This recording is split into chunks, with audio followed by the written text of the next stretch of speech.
My Leinster moment was the first round of the Leinster Championship in 1994 with Wexford versus Dublin in Nolan Park.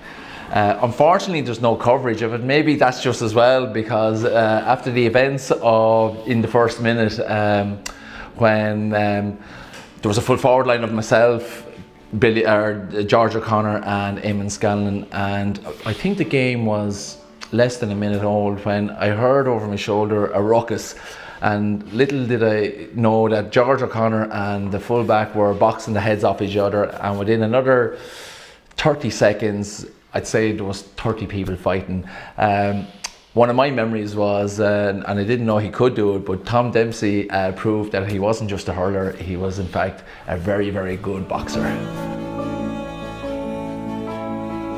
There's a couple of reasons why it was a memory to me, because Cavan had won the county final. That's the first time since 1951, and at the time the custom was that the team that had won the county final nominated the captain. So I was captain on the day, which was a huge honour for myself personally and for my family and for the club, of course. Unfortunately, I was only 21, so the impact of it probably wasn't really what I had imagined it would be. Also, after the fight, you had Tom and George, unfortunately, were sent to the line. Poor Eamon Scanlon was carried off. I know 2 dubs were also sent off, so we went in at half time 11 points down. So that wasn't a great captaincy, and I just walked off the field thinking, what are the people at Wexford going to say, and what's anyone going to say? Walked into the dressing room then and saw George togging off, Tom Dempsey togging off, and poor Eamon Scanlon almost semi-comatose on the bench. Poor Christy Keogh, God be good to him, was our manager on the day for that year. And Christy came in and he just said, I don't know what I'm going to say to you lads, except you have to get the first point in the second half.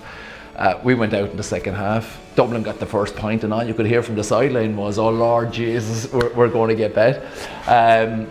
Another memory I have is probably an unsung hero of Wexford hurling.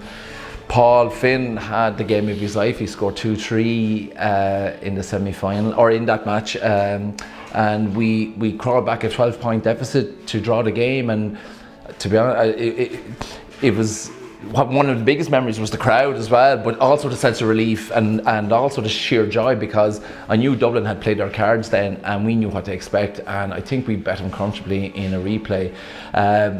Again, a man that was probably missing from the first, it was Billy Byrne, who came back and started the next day, and look, the rest is history, but he was so immense, it changed everything. So it was not something for that people remember, but certainly one for the history books, I thought. And like I said, maybe we were lucky there was no cameras there on the day, but certainly a great memory for me anyway.